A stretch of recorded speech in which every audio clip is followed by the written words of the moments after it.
Welcome back to the Steven Strangles YouTube channel. You want self-defense? Got you. You want jiu-jitsu? Got you. You want some stand-up? I got you. You want some fight predictions? One time I did it, I might do it again.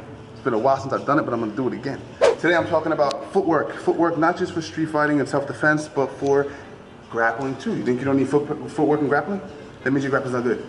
Angles. Angles work for getting to people's backs. Footwork for boxing. Footwork for Muay Thai. It's because you need footwork. Footwork in general is going to help you defend yourself. It's going to make you a better athlete. All around your game is going to go through the roof. Now, I'm going to break it up into two sections. One is going to be shuffling. Number two is going to be pivoting. Let's start with shuffling. There's two ways to shuffle. One is from a squared stance. So if you take a shot at my feet, I can square my toes up like so and start to shuffle around. Okay? Shuffle side to side. Now, what you want to think about in terms of shuffling is the creation of a circle. Okay? I mean, it's self-explanatory, but if you're brand new to shuffling, it's not self-explanatory because you don't know what the hell shuffling is. I don't want you shuffling like this and then creating sharp angles. Everything should be circular, so think of yourself moving in a circle around your partner. Draw a circle around your opponent, your training partner, and then imagine yourself shuffling. So if my hands are up, right, if it's a stand-up scenario, I'm shuffling. Look at my feet, look at my feet. I square, I shuffle. I'm on the balls of my toes. I can switch directions. I want you guys to work in a circle, just like this, all the way around. All the way around, 360, all the way around. Go around in one direction for a minute, then switch directions. Then I want you to start breaking up your rhythm, going 3-3. So watch this, hands are up, elbows are in, I shuffle. Switch directions, switch directions, switch directions, switch directions. After a while, step your lead leg forward and attain your more traditional fight stance. That's shuffling from a square stance.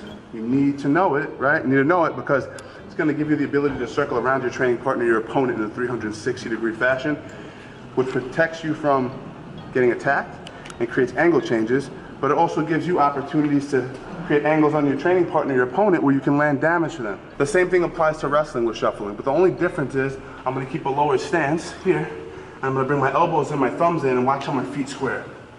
See? So it's the same thing. See? Same thing. The concept is here, I'm wrestling, I'm circling. Same thing, I'm wrestling, I'm circling. You wrestling, you circle, you shuffle. You're doing stand-up, you shuffle. Do you see the golden thread that runs through both things? It's really, really simple. I'm shuffling to create angles to protect myself. I can also shuffle with a lead leg forward. Check it out. If I have my left leg forward, because I'm a traditional, I fight traditional, and I have my left leg forward, I can shuffle in the same way, just with my lead leg forward. See? See I'm staying in my stance? This is a grappling scenario, it could be the same thing. I would keep a lowered stance with my left leg forward and watch how I step to the side. See that? Just by stepping one leg to the side, like so, I create an angle. I create an angle. I create an angle. It's the same concept. That's wrestling. Stand up. One more time, left leg forward. Woo. See, my leg forward. Let me give you one knock on the lead leg forward scenario when you're shuffling.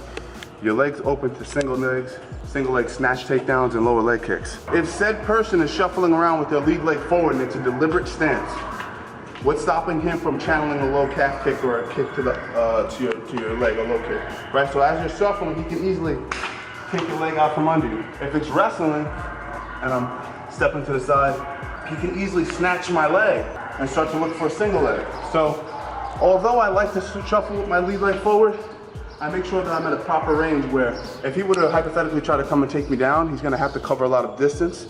And if he were to try to leg kick me, I'm able to take a half step back. So in other words, if I'm moving around like so, and he tries to do a leg kick, I'm in a position where I can easily step out of range, mitigate the leg kick, and then work my own offense off of that. So that's shuffling, a real basic way to shuffle. We're gonna do it from a square stance. I want you guys drilling that 1 minute each way. Staggered stance, left leg forward or right leg forward, depending on whether or not you're orthodox or southpaw, you're moving laterally. It's the same exact thing, but you're in a stance where one leg is definitively forward. Do it from a wrestling stance, do it from a stand-up stance. It's gonna help you defend yourself much better. Okay, now let's talk a little bit about another option. We have pivoting. I wanna pivot on somebody. Oh man, listen, I love pivoting, but pivoting for pure boxing doesn't work in fighting, and I know I like to tell you how it is. This is how it is. If I pivot from here, let's say you're my opponent. Let's do a quick POV. You're my opponent, and I pivot here, right? I'm in front of you. I pivot, ready? Look, look, look. You didn't move, right? Bing, boing, wham, doof. F me up, right? So listen, I don't believe in the old school pivot. If I beat your elbow line, I might pivot. I might, whoop. See that? But a prerequisite for my pivots is that I have to take some sort of lateral stance. So look at my legs, real quick, you stay close, but I'm gonna take a little step. It could be a micro step, but a little step, and then, whoop, then I'm balanced. That's what we're doing, that's it. Look, again, one more time. I'm doing it from an orthodox stance with my lead leg forward. This is called a pivot, right? I step, whoop, oh, angle change. Puts me slightly out of the range of that right hand, and takes off a lot of the sting on that low leg kick too. Also gonna be hard to hit that single leg because you're gonna be reaching like with a really wide net, so it's gonna be difficult to do.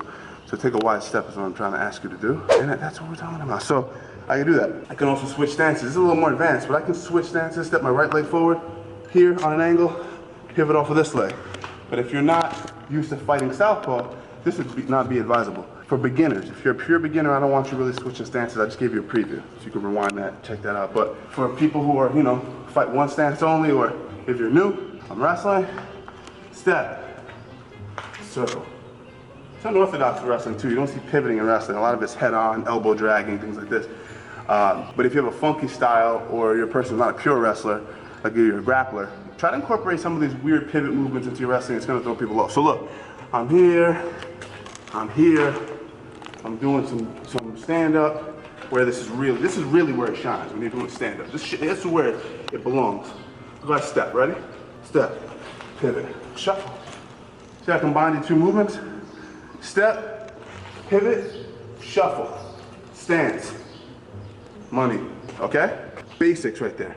Shuffling and pivoting, they're gonna give you two absolutely beautiful ways of creating angles and getting around people. Where a guy is most dangerous is right in front of you. So what do? We get to the side of him.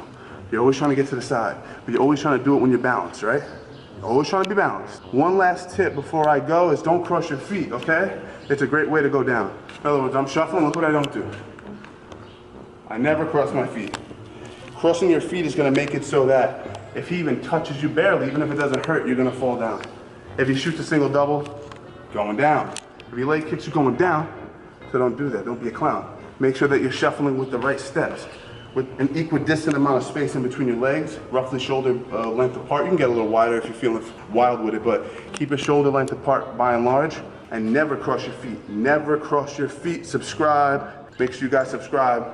I'm gonna be dropping more videos this week. Click these videos up here if you wanna learn a little bit more. I appreciate you guys tremendously. Make sure you leave a comment and like, because if you don't comment, you don't like, the algorithm goes, listen, we're not showing this to nobody. Nobody wants to see this, and then the channel goes away, and I'm like, listen, then why not put videos out? I'll just put it on IGTV. I'll just put it on Snapchat. Like, subscribe, watch the other videos. Thank you.